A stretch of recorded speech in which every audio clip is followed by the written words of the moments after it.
যি কেইদিনমান আগতে আমি কেবিনেটত সিদ্ধান্ত লৈছিলোঁ যে এই গৃহ ঋণৰ সৰ্বোচ্চ যিটো পৰিমাণ সেইটো 15 লাখৰ জাগাত 30 লাখ টকা হ'ব। অৰ্থাৎ এতিয়াৰ পৰা চৰকাৰী কৰ্মচাৰীসকলে আপোন ঘৰ আঁচনিৰ জৰিয়তে 30 লাখ টকা পৰ্যন্ত বেংকৰ পৰা চৰকাৰৰ জৰিয়তে ঋণ ল'ব পাৰিব। একাংশ কৰ্মচাৰীয়ে আমাক আহি আপত্তি দিছিলে যে আমি আগতে 15 লাখ টকা পালোঁ, কিন্তু নতুনসকলৰ কাৰণে আপোনালোকে 30 লাখ কৰি দিলে, গতিকে আমাকো আৰু 15 লাখ টকা ঋণ লোৱাৰ সুবিধা দিয়ক।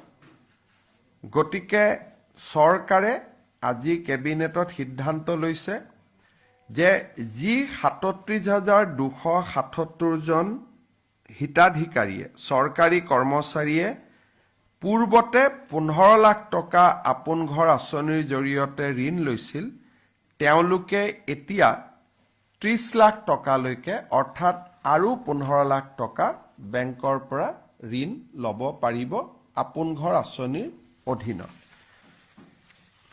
ইয়াৰ পিছত আজি কেবিনেটে এটা সিদ্ধান্ত ল'লে যে আমাৰ 3খন প্ৰপ'জ ৰিজাৰ্ভ ফৰেষ্ট আছিল। এই তিনিওখনে তিনিচুকীয়া জিলাত আছিল। এখন হ'ল তালপথাৰ প্ৰপ'জ ৰিজাৰ্ভ ফৰেষ্ট, দ্বিতীয়খন হ'ল মোহং পথাৰ প্ৰপ'জ ৰিজাৰ্ভ ফৰেষ্ট, আৰু তৃতীয়খন আছিলে first addition to Duwamara proposed reserve forest. এই তিনিওখন প্ৰপ'জ ৰিজাৰ্ভ ফৰেষ্টকে আজি আমি নটিফাই কৰি এই গোটেইকেইখন ভিলেজক আমি ৰাজহ গাঁৱলৈ ৰূপান্তৰ কৰিলোঁ। ইয়াৰ ফলত ইয়াত বসবাস কৰি থকা লোকসকলে এতিয়াৰ পৰা ভূমি পট্টা পাব পাৰিব। মই আকৌ এবাৰ কৈছোঁ যে তালপথাৰ PRF, মোহং পথাৰ PRF আৰু ফাৰ্ষ্ট এডিশ্যনটো দুৱাৰমাৰা PRF, এই তিনিওখনে তিনিচুকীয়া জিলাৰ ইয়াত 20,000তকৈও অধিক লোকে বাস কৰি আছে। প্ৰপ'জ ৰিজাৰ্ভ ফৰেষ্ট থকাৰ কাৰণে তেওঁলোকে ইমান দিনে মাটিৰ পট্টা পাব পৰা নাছিল। আজি আমি এই গোটেই তিনিখন প্ৰপ'জ ৰিজাৰ্ভ ফৰেষ্টক আমি ফৰেষ্টৰ পৰিৱৰ্তে বা সংৰক্ষিত বনাঞ্চল কৰাৰ পৰিৱৰ্তে এই তিনিওখনকে আমি ৰাজহ গাঁৱৰ মৰ্যাদা দিবলৈ সিদ্ধান্ত লৈছোঁ। ইয়াৰ ফলত এই প্ৰপ'জ ৰিজাৰ্ভ ফৰেষ্টসমূহত বাস কৰি থকা লোকসকলে মাটিৰ পট্টা লাভ কৰিব পাৰিব। এইটো এটা যথেষ্ট ডাঙৰ সিদ্ধান্ত। বহুত দিনৰ পৰা মানুহখিনিয়ে কষ্টত আছিলে। যোৱা 26 জানুৱাৰীত ডিব্ৰুগড়ত গণৰাজ্য দিৱসৰ পতাকা উত্তোলন কৰাৰ সময়ত মই দুটা গুৰুত্বপূৰ্ণ ঘোষণা কৰিছিলোঁ। এটা মই এতিয়া ক'ম, এটা অলপ পিছত কৈছোঁ। এটা মই কৈছিলোঁ যে আমি অসমত অনতি পলমে department of innovation, department of startup, department of incubation, বিশেষকৈ ষ্টাৰ্টআপসকলৰ কাৰণে এটা সুকীয়া বিভাগ আমি গঠন কৰিম। 26 জানুৱাৰীৰ গণৰাজ্য দিৱসৰ সিদ্ধান্ত অনুসৰি বা মোৰ ঘোষণা অনুসৰি কেবিনেটে আজি department of innovation, incubation and startup নামেৰে অসম চৰকাৰৰ এটা নতুন বিভাগ খুলিবলৈ সিদ্ধান্ত গ্ৰহণ কৰিছে। আৰু বিত্ত বিভাগক অহা বছৰ বাজেটত এই বিভাগটোৰ বাবে 100 কোটি টকাৰ বাজেট আবণ্টন কৰাৰ বাবে নিৰ্দেশ দিছে, যাতে ৰাজ্যখনত আমি ষ্টাৰ্টআপসকলৰ মাজত এটা ইতিবাচক পৰিৱেশ নিৰ্মাণ কৰিব পাৰোঁ। আৰু মই ভাবোঁ যে এই ষ্টাৰ্টআপৰ ওপৰত হোৱা বিভাগটোৱে অসমৰ যুৱ শক্তিক এটা নতুন উদ্যমিতা আৰু আত্মনিৰ্ভৰশীলতাৰ এটা নতুন পথ দেখুৱাবলৈ সক্ষম হ'ব আজি কেবিনেটে ইয়াৰ লগতেই Assam startups and innovation policy 2025 তাকো মঞ্জুৰি দিয়ে ইয়াৰ ফলত অসমৰ ষ্টাৰ্টআপসকলে সিডভি ভেঞ্চাৰ কেপিটেল ফাণ্ডৰ লগত অসম চৰকাৰৰ যি বুজাবুজি আছে তাৰ পৰা বেংকত লোন ল'ব পাৰিব 3 বছৰলৈকে তেওঁলোকে জিএছটি লিংক আপ পাব মাছি এই শিতানত 20,000 টকা প্ৰতি মাহত তেওঁলোকে চৰকাৰৰ পৰা সুবিধা পাব প্ৰুফ অফ কনসেপ্ট পৰ্যায়ত 10 লাখ টকা 25 লাখ টকা পাইলট পৰ্যায়ত আৰু 50 লাখ টকা স্কেলিং আপত তেওঁলোকে চৰকাৰৰ পৰা স্কেলিং আপৰ ক্ষেত্ৰত চৰকাৰৰ পৰা বিত্তীয় সহায় পাব এটা কনসেপ্ট আনিলে 10 লাখ টকা পাব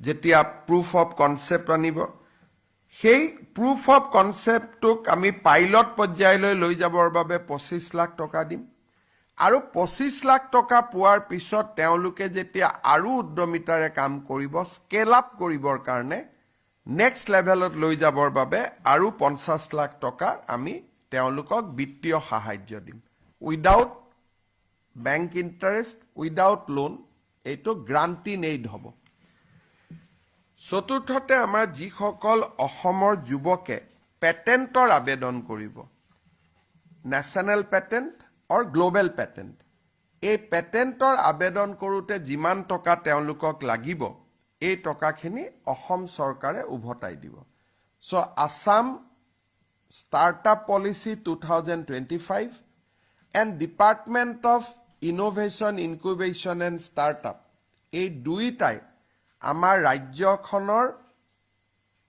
নতুন চাম যুৱ শক্তিৰ বাবে এটা গেম চেঞ্জাৰলৈ ৰূপান্তৰ হ'ব আজিৰ কেবিনেটৰ সিদ্ধান্ত এটা ঐতিহাসিক সিদ্ধান্ত হৈ থাকিব আপোনালোকে জানে যে আমি অসমত এডভান্টেজ আসাম 2.0 অহা 25 আৰু 26 তাৰিখে অনুষ্ঠিত কৰিম এই এডভান্টেজ আসাম কনক্লেভখন যাতে সফল হয় তাৰ বাবে কেবিনেটে আজি Assam aerospace and defence manufacturing policy 2025 মঞ্জুৰি দিছে অসমক প্ৰতিৰক্ষাৰ সামগ্ৰীসমূহ উৎপাদনৰ এটা অভিকেন্দ্ৰ হিচাপে নিৰ্মাণ কৰিবলৈ আজি ৰাজ্য চৰকাৰে Assam aerospace and defence manufacturing policy 2025 এই পলিচিখন আজি আমি কেবিনেটত আমি গ্ৰহণ কৰিছো আৰু এই পলিচিখনে অসমত ডিফেন্স ইণ্ডাষ্ট্ৰী লৈ অহাৰ ক্ষেত্ৰত এক অগ্ৰণী ভূমিকা গ্ৰহণ কৰিব ইয়াৰ লগতে আজি আমাৰ কেবিনেটত এটা বিশেষ বিষয়ৰ ওপৰত আলোচনা হৈছিল যে আমাৰ দেশ আৰু আমাৰ ৰাজ্যত bio manufacturing of chemical enzyme biopolymer functional food আৰু আদাৰ বায়ো প্ৰডাক্টস ইয়াৰ এটা বহুত ডাঙৰ নতুন ক্ষেত্ৰ এখন নিৰ্মাণ হৈ আছে ইয়াক বায়ো যি আমাৰ জৈৱিক যিটো বিজ্ঞান আছে আজিকালি এটা সময় আহিব যে মানুহে খোৱা বস্তু খেতি পথাৰত বনাব নালাগিব ল্যাবৰেটৰীতে মানুহক কিমান নিউট্ৰিশন লাগিব কিমান খোৱা লাগিব বায়ো ফুড ল্যাবৰেটৰীৰ পৰাই নিৰ্মাণ হ'ব আৰু ইতিমধ্যে বিদেশত তাৰ ব্যৱস্থা আৰম্ভ হৈ গৈছে প্ৰধানমন্ত্ৰী নৰেন্দ্ৰ মোদী ডাঙৰীয়াই এই বায়োপলিমাৰ বায়ো ম্যানুফ্যাকচাৰিং অফ কেমিকেল এনজাইম আজিকালি আপোনালোকে এটা শব্দ শুনিছে প্ৰবায়োটিক মানুহে যি মানুহক এন্টিবায়োটিকৰ বিপৰীতে প্ৰবায়োটিক্স লাগে এই গোটেইবিলাকৰ ওপৰত ইতিমধ্যে ভাৰতে বিশাল গৱেষণা কৰিছে আৰম্ভ কৰিছে আৰু মোদী ডাঙৰীয়াই ৰাজ্যসমূহক ইয়াৰ ক্ষেত্ৰত আগভাগ ল'বলৈ আহ্বান জনাইছিল ভাৰতৰ কোনো ৰাজ্যই এই ক্ষেত্ৰত আগবঢ়াৰ আগতেই আজি আমাৰ কেবিনেটত আছাম একশ্যন প্লেন অন বায়' E3 যাৰ জৰিয়তে আমি এণ্টাৰপ্ৰেনিয়ৰ্ছ ৰিচাৰ্চাৰ্ছ আৰু একাডেমিক ইনষ্টিটিউটসমূহক আনিব পাৰোঁ আমাৰ লগত তাৰ কাৰণে আজি আমি এটা একশ্যন প্লেন নিৰ্মাণ কৰিছোঁ আৰু এডভান্টেজ অসমৰ সময়ত এখন বিদেশী ৰাষ্ট্ৰকে ধৰি ভাৰতৰ বৈজ্ঞানিক সংস্থাসমূহৰ লগত এই জৈৱিক জগতখনত উদ্যোগ স্থাপন কৰাৰ দুখন ভাল MOU হোৱাৰো সম্ভাৱনা আছে যোনে অসমত এটা গোটেই অসমৰ প্ৰতি মানুহৰ দৃষ্টিভংগীটোৱে সলনি কৰি পেলাব আজি আমাৰ কেবিনেটত আমি যোৱা কেবিনেটত গাঁৱৰ মহিলাসকলক 10,000 টকা দিবলৈ মুখ্যমন্ত্ৰীৰ মহিলা উদ্যমিতা অভিযান গ্ৰাম্যক অনুমোদন কৰিছিলোঁ আজি আমি মুখ্যমন্ত্ৰীৰ মহিলা উদ্যমিতা অভিযান নগৰীয়াক অনুমোদন কৰিছোঁ এই আঁচনিখনৰ জৰিয়তে নগৰ অঞ্চলৰ 2 লাখ মহিলাই 10,000 টকা কৰি সিড মানি আৰু ভৱিষ্যতে বেংকৰ লোন পোৱাৰ পথ প্ৰশস্ত হ'ব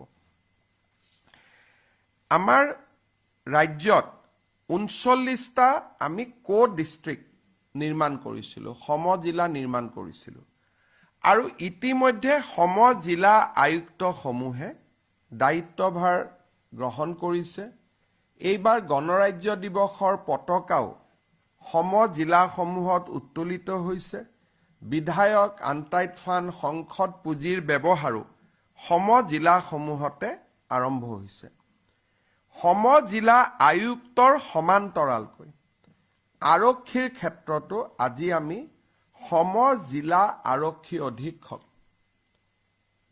district superintendent of police CDSP নামে 39টা পদৰ আজি আমি অনুমোদন কৰিছোঁ এডিশনেল SP ৰেংকত ইয়াৰ ফলত সমজিলাৰ মানুহে আগতে যদি SPৰ ওচৰত যাবলগীয়া হৈছিল এতিয়া তাৰ বহু শতাংশ কাম ডিষ্ট্ৰিক্ট সুপাৰিনটেণ্ডেণ্ট অফ পুলিচৰ লেভেলতে শেষ হৈ যাব ক্ষমতা বিকেন্দ্ৰীকৰণৰ ক্ষেত্ৰত আমাৰ চৰকাৰে লোৱা পদক্ষেপে আৰু এটা নতুন পৰ্যায়ত আজি ভৰি দিলে ডিষ্ট্ৰিক্ট সুপাৰিনটেণ্ডেণ্ট অফ পুলিচ এইটো এডিশনেল SP ৰেংকত হ'ব এতিয়াৰ পৰা আমাৰ ৰাইজে মেল মিটিং সভা সমিতি পাতিবৰ কাৰণে আৰক্ষী অধীক্ষকৰ ওচৰত যাব নালাগে সমজিলা আৰক্ষী অধীক্ষকৰ পৰ্যায়তে এই কামবিলাক হ'ব পুলিচ ভেৰিফিকেশ্যন বিভিন্ন ভেৰিফিকেশ্যনছ এই গোটেইবিলাক সমজিলা আৰক্ষী অধীক্ষকৰ পৰ্যায়তে শেষ হ'ব আৰু সমজিলাত থকা থানাসমূহৰ ওপৰত সমজিলা আৰক্ষী অধীক্ষকৰ কৰ্তৃত্ব থাকিব আজি আমাৰ কেবিনেটত মিছন বসুন্ধৰা আবেদনৰ তাৰিখ ৰাইজৰ বিশেষ অনুৰোধত এইবাৰ মই ডিব্ৰুগড়ত যাওঁতে বহুত ৰাইজে মোক অনুৰোধ কৰিছিলে আমি শেষবাৰৰ বাবে 15 ফেব্ৰুৱাৰীলৈকে বৃদ্ধি কৰিছোঁ লগতে আমি আপোনালোকে জানে যে 3টা প্ৰজন্মৰ প্ৰমাণ বসুন্ধৰাৰ কাৰণে schedule tribe schedule caste T tribe আৰু গোৰ্খা লোকসকলে দিব নালাগে কিন্তু মৰাণ আৰু মটক সমাজৰ পৰাও মোৰ ওচৰত প্ৰতিনিধিত্ব আহিছিলে যে আমাকো 3টা প্ৰজন্মৰ প্ৰমাণপত্ৰ দিয়াৰ আওতাৰ বাহিৰত ৰাখিব লাগে আজি আমি কেবিনেটে কোচ ৰাজবংশী মৰাণ মটক চুতীয়া আৰু আহোম সম্প্ৰদায় বা আহোম জনগোষ্ঠীৰ লোকসকলক মিছন বসুন্ধৰা আঁচনিৰ বাবে প্ৰয়োজনীয় 3টা প্ৰজন্মৰ আবেদনৰ পৰা তেওঁলোকক এক প্ৰকাৰ ক'ব গ'লে আমি ৰিলিজ কৰি দিছোঁ বা আন ভাষাত ক'ব গ'লে তেওঁলোকে 3টা প্ৰজন্মৰ চাৰ্টিফিকেট দিব নালাগে ST SC আৰু গোৰ্খা তথা টি গাৰ্ডেনৰ লোকে যেনেকুৱা সুবিধা পাইছিল তেনেকুৱাই সুবিধা তেখেতসকলেও ল'ব পাৰিব কোচ ৰাজবংশী মৰাণ মটক চুতীয়া আহোম সম্প্ৰদায়ে এতিয়াৰ পৰা আৰু 3টা প্ৰজন্মৰ সাৰ্টিফিকেট তেওঁলোকে দিয়াৰ প্ৰয়োজনীয়তা নাথাকিব।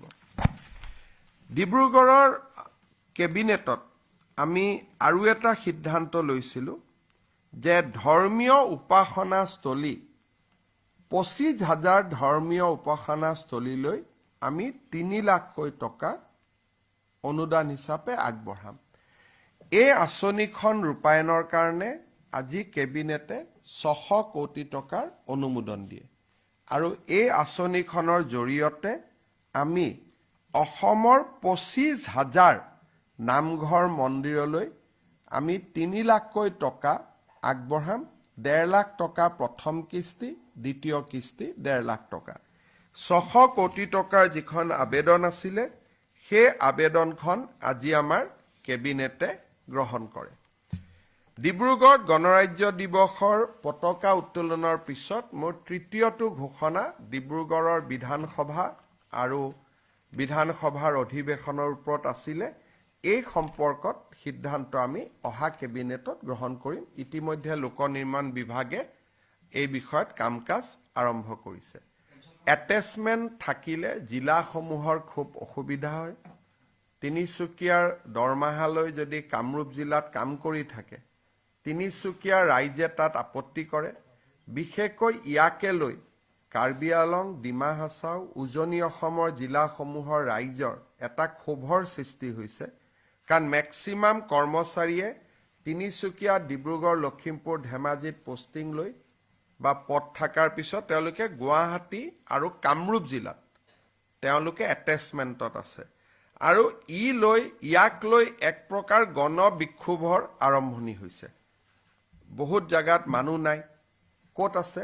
বোলে এটেচমেণ্ট লৈ জালুকবাৰীত আছে, এটেচমেণ্ট লৈ পলাশবাৰীত আছে। আৰু তাকে লৈ ব্যক্তিগতভাৱে মানুহে মোকেই বেয়া পাইছে যে মুখ্যমন্ত্ৰীয়ে নিজৰ গৃহ জিলালৈ কৰ্মচাৰীসকলক লৈ গৈছে বুলি। সেইকাৰণে এতিয়া সকলো এটেচমেণ্ট হ'ব, কিন্তু পৰ্টেল আছে। কোনোবাই যদি ট্ৰেন্সফাৰৰ কাৰণে আবেদন কৰে পৰ্টেলৰ জৰিয়তে আবেদন কৰিব পাৰে। মোৰ অগোচৰে হৈ আছিলে, আমাৰ মন্ত্ৰীবিলাকৰো অগোচৰে হৈ আছিলে। গতিকে আমি ডাইৰেক্টৰ হেল্থ ছাৰ্ভিচৰ ওপৰত ডিপাৰ্টমেণ্টেল একশ্যন ল'ব দিছোঁ। এইবিলাক তলৰ পৰ্যায়তে হৈ যায়, কোনেও গমো নাপায় বা আপোনালোকেও নিলিখে। এনেইতো আমাৰ চ'ৰ্চ আপোনালোকে লিখিলে আমি গম পাওঁ, আপোনালোকে এইবিলাকৰ ওপৰত বৰ বেছিকৈ নিলিখে। সেইকাৰণে কথাবিলাক আমি গমো পোৱা নাছিলোঁ। এইবাৰ আমি তিনিচুকীয়া, ডিব্ৰুগড়ত এতিয়া আমি এটা নতুন কাম আৰম্ভ কৰিছোঁ, সমষ্টি ভিত্তিক আমি ৰিভিউ লওঁ।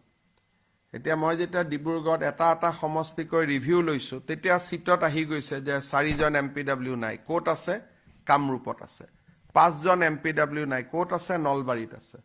বেচিকেলি উজনিৰ পষ্টিং হোৱা ল'ৰা ছোৱালীখিনিয়ে কামৰূপ, নলবাৰী, গুৱাহাটী এইবিলাকলৈকে গুচি আহে বিভিন্ন ধৰণে। সেইকাৰণে এইটো আমি বন্ধ কৰিব খুজিছোঁ। কিন্তু কোনোবা যদি এটেচমেণ্ট লাগে, বোলে এনাষ্টেচিয়া লাগে কোনোবা ডিষ্ট্ৰিক্ট হস্পিটেলত, চৰকাৰে এটেচমেণ্ট কৰিলে আপত্তি নাই, কিন্তু সঞ্চালক পৰ্যায়ত এটেচমেণ্ট হ'ব নালাগে।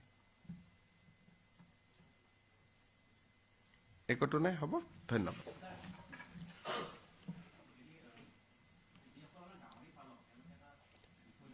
আমিতো একো শুনাই নাই, এইটোতো মিডিয়া ক্ৰিয়েশ্যন হয়। মোৰ হাতততো কোনো পলিচিটো একো নাই। কোনোবা মানুহ আহিছে যে আমি অসমত টকা খৰচ কৰিম, প্ৰস্তাৱখনেই দিয়া নাই কিহত টকা খৰচ কৰিব এতিয়ালৈকে। খালি এইকেইদিন বিভিন্ন মানুহ আহিছে, লগ কৰিছে। আমাৰ হাতততো কোনো কাগজ পত্ৰই নাই এতিয়া কমেণ্ট দিবৰ কাৰণে। আৰু গাহৰি পালকসকলে যিটো কৈ আছে যে অমুকে ফেক্টৰী খুলিব নালাগে, অসমত বন্ধ কৰিলেও তেওঁলোকেতো শ্বিলঙতো খুলিব পাৰে, শিলিগুৰিতো খুলিব পাৰে। গতিকে বিষয়টো কাগজখন আহিলেহে মাতি আনি আলোচনা কৰিব পাৰিম।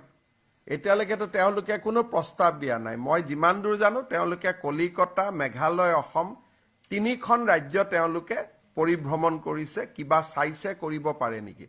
আমি নিদিলে শ্বিলঙত কৰিব, আমি নিদিলে শিলিগুৰিত কৰিব, আকৌতো বস্তুখিনি আহি সোমাবই। সেইকাৰণে আমাৰ কাৰ ক্ষতি হয় কি হয় কাগজখন আহিলে মই পঢ়ি চাব পাৰিম। তেতিয়া আমি লোকেল গাহৰি পালকসকলৰ লগত আলোচনা কৰিব পাৰিম, ভাই এইখন প্ৰস্তাৱ আহিছে, আপোনালোকৰ কি আপত্তি আছে কওক। এতিয়ালৈকে কাগজে হাতত একো নাই। আমাৰ CA টাইপ আন্দোলন হৈ গ'ল এইটো মানুহ নাহে অসমত আহিব বুলি 2,20,00,000লৈ এইটো সেকেন্ড CA এজিটেশন এটা হৈ আছে